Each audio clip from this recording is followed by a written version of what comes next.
Halo semua, selamat datang di Intermezzo. Kali ini gue mau membahas satu kisah yang lagi viral tentang hilangnya seorang remaja bernama Muhammad Gibran Ar-Rasyid, umur 14 tahun. Dia hilang di Gunung Guntur. Gibran ini adalah warga kampung Citangtu, desa Citangtu, kecamatan Pangatikan, Garut, Jawa Barat. Dia dinyatakan hilang saat mendaki bersama teman-temannya di Gunung Guntur, dan pencarian Gibran ini dilakukan selama hampir 6 hari. Tapi untungnya Gibran ini berhasil diselamatkan pada hari Jumat jam 5 sore tanggal 24 September. Kisah dari hilangnya Gibran ini ternyata menyimpan kisah-kisah mistis yang diceritakan oleh Gibran. Gua akan bahas detail kronologis dari hari pertama sebelum dia berangkat menaiki puncak Gunung Guntur sampai dia ditemukan pada hari Jumat itu. Awalnya Gibran ini mendaftar pada sebuah jasa perjalanan open trip pendakian Gunung Guntur yang ditawarkan di media sosial. Saat itu terdaftar peserta pendakian sebanyak 11 orang laki-laki dan 3 orang perempuan. Gibran bersama peserta lainnya mendaftarkan diri di base camp pendakian Gunung Guntur yang ada di Kampung Citiis, Desa Pasawahan. Pada hari Sabtu itu, 18 September, Gibran mendaki Gunung Guntur bersama 13 orang teman yang dia kenal via media sosial. Mereka berangkat melalui jalur pendakian di PLP Citiis. Kemudian mereka tiba di pos 3 Gunung Guntur pada pukul 5 sore. Karena saat itu hari mulai gelap, mereka pun memutuskan untuk bermalam di sana. Keesokan harinya, Minggu 19 September, pukul 4 pagi, rombongan pun melanjutkan perjalanan menuju puncak Gunung Guntur. Namun saat itu Gibran ini memilih untuk tidak ikut naik ke puncak Gunung Guntur, guys. Dia tetap bertahan di tenda. Hingga rombongan itu pun berangkat menuju puncak Gunung Guntur meninggalkan Gibran. Mereka ini berada di puncak gunung itu sekitar 4 jam. Dari jam 4 pagi mereka balik lagi ke tenda itu jam 8 pagi.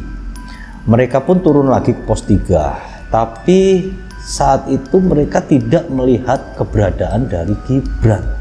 Padahal di dalam tenda itu peralatan sama bekal-bekal Gibran ini masih ada. Teman-temannya itu kemudian berupaya melakukan pencarian. Karena nggak ketemu, nggak berselang lama, mereka pun melaporkan kejadian ini kepada petugas pengawas yang berada di sekitar lokasi. Petugas pun langsung melakukan pencarian di sekitar area itu ya. Tapi pada hari itu sama sekali tidak ditemukan keberadaan dari Gibran. Senin 20 September. Operasi SAR mulai dilakukan untuk pencarian Gibran. Petugas gabungan dari TNI, Polri, dan sejumlah warga lebih dulu melakukan pencarian Gibran, disusul oleh regu penyelamat Basarnas dari kantor SAR Bandung dan personel Sat Sabara Polres Garut. Di hari itu pencarian diketahui hanya dilakukan hingga siang hari saja, sebab hujan sangat deras dan kabut yang cukup tebal membuat pencarian tidak memungkinkan untuk dilaksanakan. Keesokan harinya di Selasa, tanggal 21 September, pencarian terhadap Gibran ini kembali dilakukan oleh tim SAR gabungan. Kali ini pasukan pencarian itu lebih banyak. Sejumlah komunitas dan organisasi yang mendengar kejadian itu pun mulai berdatangan ke lokasi. Namun lagi-lagi guys, pencarian pada hari itu tidak mendapatkan hasil apa-apa. Medan terjal serta cuaca yang tidak mendukung membuat proses pencarian kembali terkendala. Pencarian pun dilakukan pada keesokan harinya, hari Rabu 22 September. Di hari tersebut tim pencari ini semakin banyak. Tercatat tak kurang dari 100 orang yang terlibat dalam proses pencarian tersebut. Mereka ini berasal dari institusi, organisasi, hingga komunitas dan warga setempat. Setelah berupaya sejak pagi hingga malam, lagi-lagi Gibran tidak ditemukan. Pada hari itu, sejumlah petugas bahkan memutuskan untuk bermalam di titik-titik yang berpotensi menjadi tempat Gibran tersembunyi.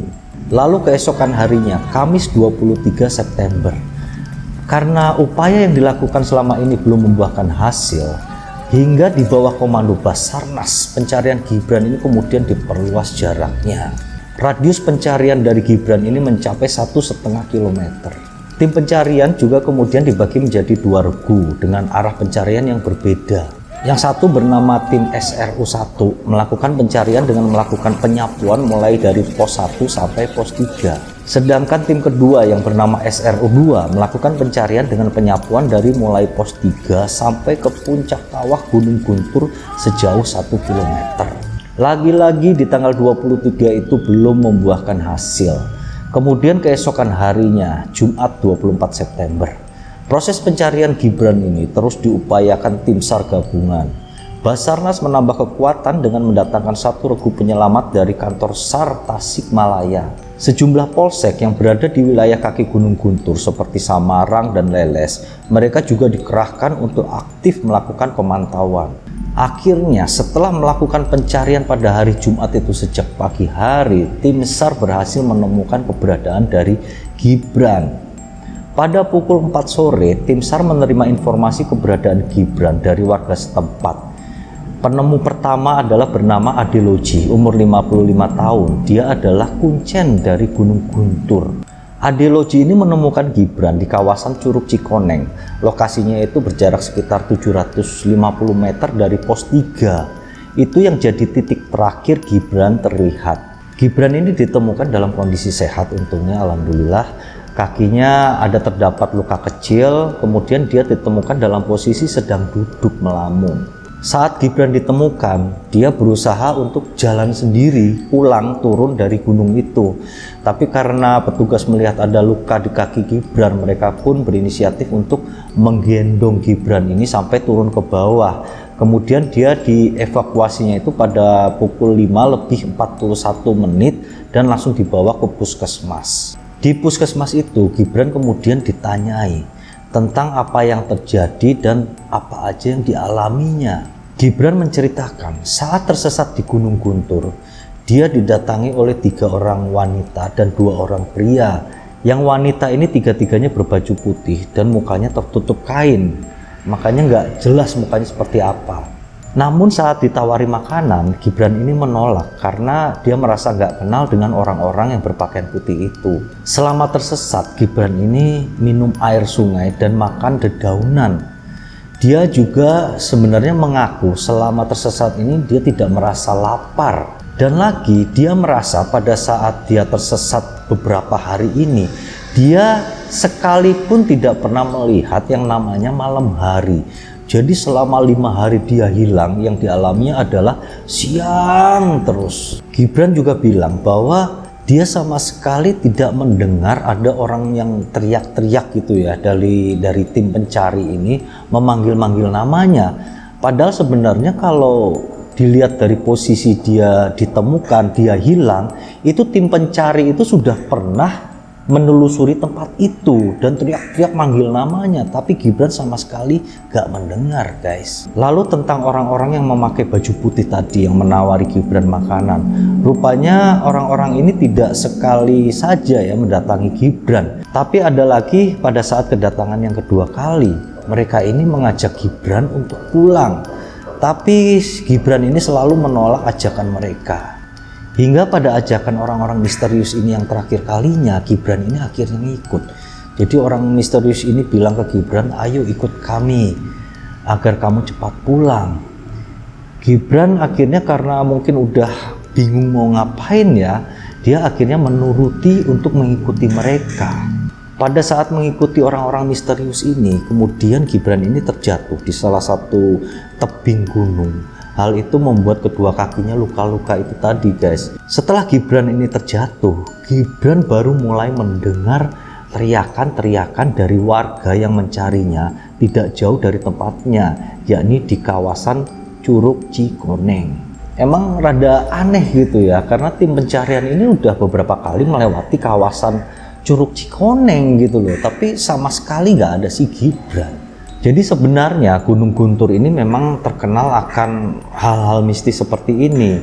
Dan Gibran ini sebenarnya bukan yang pertama kali, guys, hilang lalu ditemukan. Ada 3 pendaki lainnya yang berhasil ditemukan dengan kisah-kisah mereka yang berbeda-beda dari si Gibran ini. Memang di kalangan pendaki ya, Gunung Guntur ini terkenal dengan sebutan miniaturnya dari Gunung Semeru. Di gunung ini ada 3 pantangan yang tidak boleh dilanggar oleh para pendaki di Gunung Guntur. Pertama, para pendaki ini tidak boleh bersiul. Kedua, mereka tidak boleh memainkan alat tiup suling. Jadi rupanya hal-hal yang berbunyi nyaring-nyaring itu tidak boleh dilakukan di Gunung Guntur, guys. Kemudian pantangan ketiga adalah para pendaki ini tidak boleh menanyakan jalan. Di samping itu ada satu lokasi juga di Gunung Guntur ini yang sama sekali tidak boleh didatangi oleh pendaki. Tempat ini bernama Curug Sawer atau air terjun Sawer ya. Tempat ini menurutnya memiliki medan yang sangat terjal dan berbahaya jika dilalui oleh para pendaki. Tebingnya itu bisa sedalam sampai ratusan meter. Dan lagi di tempat itu ada penunggunya yang konon bernama Mbah Derwak. Memang kadang-kadang guys, untuk hal-hal seperti ini kita percaya nggak percaya ya. Tapi banyak sekali pengalaman dari orang-orang yang menceritakan hal-hal mistis seperti ini di gunung. Dan memang untuk makhluk-makhluk tak kasat mata seperti jin dan lain-lain itu memang tertulis ada di kitab suci. Jadi kita wajib mempercayainya. Mungkin segitu dulu untuk kisah kali ini. Semoga dapat mengisi waktu kalian saja. Thank you and see you.